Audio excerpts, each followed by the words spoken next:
Assalamu alaikum, friends. Today, it's a very heavy day.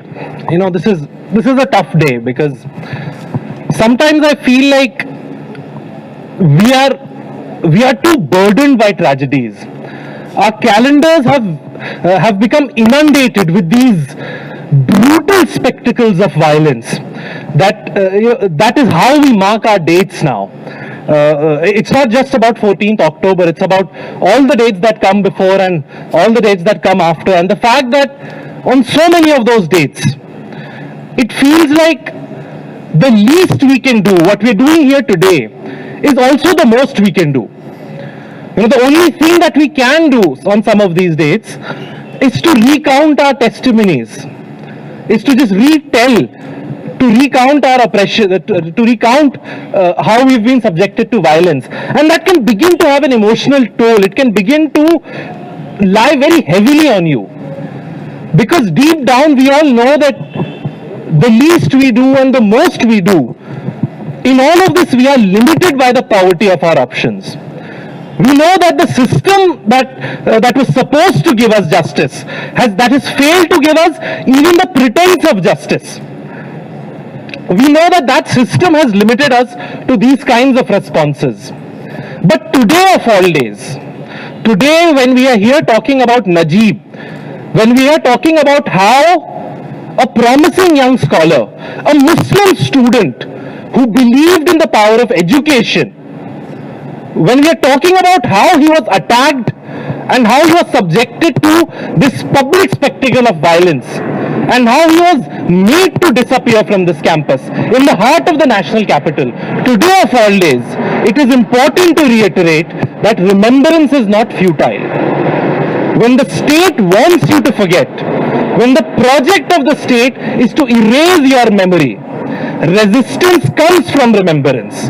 Remembrance is what is radical, and that is why we have all gathered here today. It's not just to mark a date, it is to state, it is to demonstrate as publicly as Najib was brutalized, to say as publicly that we remember and that we will not forget. Of course, there are many who would like us to forget. There are many who even if they don't want us to forget, they ask us to let go. There are many who say, why is it so important 5 years later? There are many who ask, ऐसे और कितने incident हुए हैं central universities में? As if one Najib is not one too many. To all those, there are many who wince when we use words like Islamophobia. When we say Muslims are not safe, there are many who wince and who engage in long semantic debates, and I say we will engage in all those long semantic debates and we will have all those discussions about these terminologies, but do not try to tell us what we know. We know what happened to Najib. It wasn't an ordinary act of violence, it wasn't a scuffle, it wasn't an act of hooliganism. It is what happens to unwanted, marginalized, untouchable people all over India. When someone starts to stand in a space and irritate the dominant people, when someone starts to be uncomfortable for the oppressor, this is the kind of public spectacle that is created. This is what a lynching is. So don't try to tell us that we shouldn't call it Islamophobic. Don't try to tell us that this is not a symbol of systemic discrimination in Indian campuses. This was meant to be a message not just to Najib, this was meant to be a message to all those students, especially to all those Muslim students who are trying to occupy spaces in India's premier institutions, who are trying to articulate their voices, who are trying to articulate their perspectives. This was supposed to have a chilling effect for all of those students. And it doesn't stop on 14th October. We have heard in detail how the Delhi police and the CBI have bungled these investigations. And when you look at the fact that our premier national investigation agency so brazenly, so deliberately fails in an investigation, so deliberately bungles it up, that tells you everything we need to know about the intentions of the police. Remember, we are a country where in Uttar Pradesh, extrajudicial killing has become part of state policy. We're a country where Sharjeel Imam can be locked up just for saying the words Chakka Jam. We're a country where a man was hanged just without evidence, just to satisfy the collective conscience. So here, when the CBI, when the premier investigating agencies fail to complete and fail so brazenly to even do the basics of an investigation, we know it is not because this was an accidental failure. We know it is because they were told to fail. It is because they knew that this is not a failure that the collective conscience would mind. But this is a failure that in some ways the collective conscience wants. That is how we know that this was no ordinary act of violence.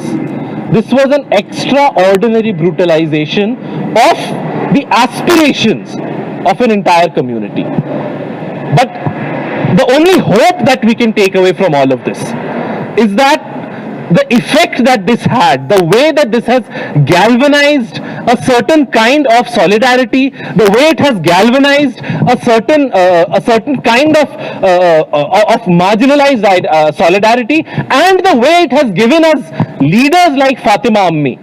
I think that is what the state never counted on, and what they never counted on was that even after 5 years, even when the least we can do and the most we can do has no difference, even then so many of us will come together, so many of us will continue to insist, to continue to ask, to continue to demand, where is Najib?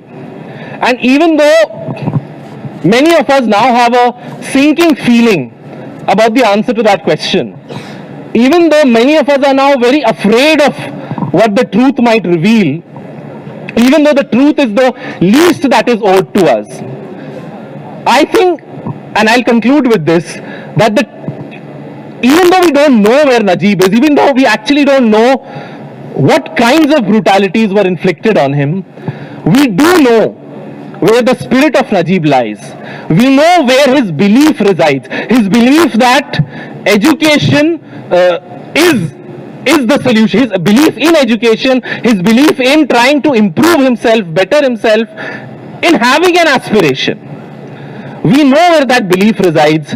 It resides in every act of remembrance, every gathering of this kind that is happening all over the country today, where people are asking the question, where is Najib? Where people are remembering what happened to him, where people are remembering what he wanted out of life, and they are remembering all such incidents, and trying to call out this whole systemic discrimination and systemic violence that was laid bare before us 5 years ago.